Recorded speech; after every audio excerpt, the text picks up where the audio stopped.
समीक्षा की और कुछ निर्देश दिए हैं। किस वजह से यह बैठक बुलाई थी और किस तरह के निर्देश रहे हैं? 28 अस्पताल जिनको 15% आरक्षण करने का हम लोगों ने बोला था बेड्स को, उसका रिव्यू करने के लिए सभी 28 अस्पतालों को बुलाया था इसमें। और इंडेक्स और अरविंदो से भी थे इस प्रतिनिधि, जिसको हम लोगों ने एग्रीमेंट करके कोविड ट्रीटमेंट के लिए बेड्स रिजर्व किए हुए हैं। इसमें मुख्य इशू ये था कि डिस्चार्ज पॉलिसी जो है केंद्र सरकार की जो आई है, उस पर से राज्य सरकार ने दी है, हम लोगों ने भी लिख के सब अस्पतालों को दिया है। उसमें 3 अलग अलग कैटेगरी होती है। माइल्ड सिम्टम्स के पेशेंट्स होते हैं, मॉडरेट सिम्टम्स के होते हैं और सीरियस पेशेंट्स होते हैं जिनके ज़्यादा सिम्टम्स रहते हैं। उसमें कैसे डिस्चार्ज करना है, माइल्ड पेशेंट्स में या मॉडरेट के एक कैटेगरी के पेशेंट में 10 दिन के अंदर डिस्चार्ज कर देना चाहिए, 10वें दिन डिस्चार्ज करना चाहिए। सीवियर पेशेंट्स में इनको पूरा जब तक ठीक नहीं हो जाता है, फिर RT-PCR से नेगेटिव नहीं आ जाता, तब तक उनको डिस्चार्ज नहीं कर सकते हैं। माइल्ड और मॉडरेट कैटेगरी के पेशेंट्स में इनको RT-PCR से नेगेटिव सैंपल की आवश्यकता नहीं है और ये सीधे डिस्चार्ज कर सकते हैं उनको। इसका हम लोगों ने सर्कुलर जारी किया था, इनको सबको समझाया भी था। समूह उसके बाद भी ऐसा लग रहा था कि कुछ अस्पतालों में लंबे समय तक पेशेंट्स रह रहे हैं कन्फ्यूज़न की वजह से। ऐसा नहीं था कि अस्पतालों का कोई गलत उद्देश्य था उसमें, अस्पताल अच्छे सेंस में ही उन पेशेंट्स को ठीक करने के लिए रोक रख रहे थे। पर चूँकि एक प्रोटोकॉल बनाया है राज्य सरकार ने और राज्य सरकार के प्रोटोकॉल को हम लोग पालन कर रहे हैं, जो बाध्यता है हम लोगों की वही बाध्यता अस्पतालों की भी है। पेशेंट जल्दी जल्दी डिस्चार्ज हो जाता है प्रोटोकॉल के अनुसार, उसका बिल भी उतना कम बनता है उसका, तो कहीं ना कहीं पेशेंट को आर्थिक भी फ़ायदा होता है टाइम पे डिस्चार्ज होने पे।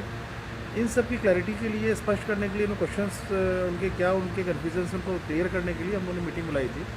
इसमें हमारे CMHO के मैडम थी, सब अधिकारी थे, डॉक्टर्स थे, प्लस जो इंदौर मेडिकल एसोसिएशन की जो टीम है पूरी, इंदौर मेडिकल एसोसिएशन चेयरमैन, उसमें डॉक्टर हेमंत जैन हैं, डॉक्टर संजय लोंडे हैं, डॉक्टर राव हैं, वो सभी हम लोग साथ में थे। एक अच्छा हेल्दी डिस्कशन हुआ हम लोगों का। और जो क्वेश्चंस भी थे बड़े जेन्युइन क्वेश्चंस थे कई लोगों के। जैसे एक क्वेश्चन बड़ा जेन्युइन था कि अगर कोई पेशेंट एसिम्प्टोमेटिक इस अस्पताल में एडमिट होता है, कई बार ऐसा दबाव डालता है पेशेंट साहब हमें कुछ नहीं है और हमको डिस्चार्ज कर दिया जाए। तो मैंने स्ट्रिक्टली मना किया है, कोई एसिम्प्टोमेटिक पेशेंट जिसको कोई भी लक्षण नहीं है अगर अस्पताल में एडमिट होता है पॉजिटिव की, जब तक 10 दिन नहीं हो जाएंगे उसको डिस्चार्ज नहीं हो सकता है। वो डिस्चार्ज उसी श्रेणी में हो सकता है कि वो वहाँ से कोविड केयर सेंटर में जाए हम लोगों के, या हम लोगों के होम आइसोलेशन में घर में अगर व्यवस्था है, उसकी सेपरेट कमरा है, सेपरेट लेट बाथ अटैच है उसमें, तो वो होम आइसोलेशन ऐप में जुड़ सकता है हम लोगों को। ये सब इस तरह क्वेश्चंस का हम लोगों ने जवाब भी दिए, क्लियर हुआ।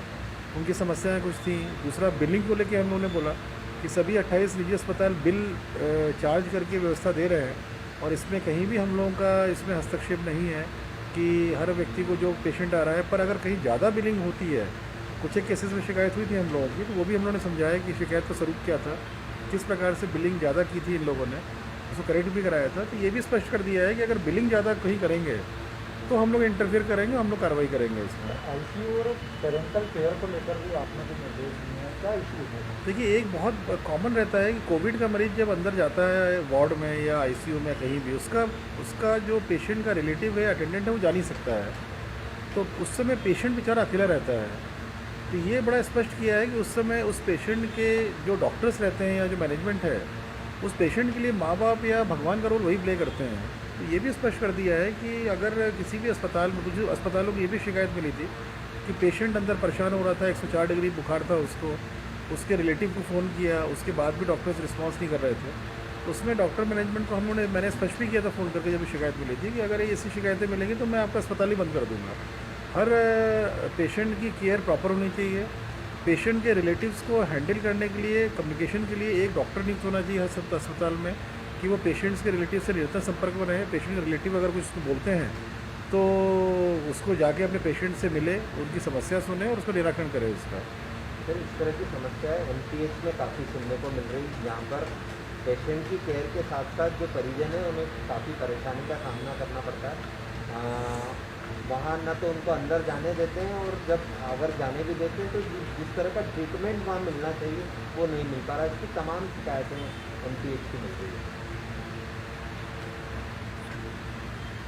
MTH के मैडम आई थी सुमित शुक्ला जी, डॉक्टर सुमित शुक्ला ने बहुत सुधार कर लिया है वहाँ पर।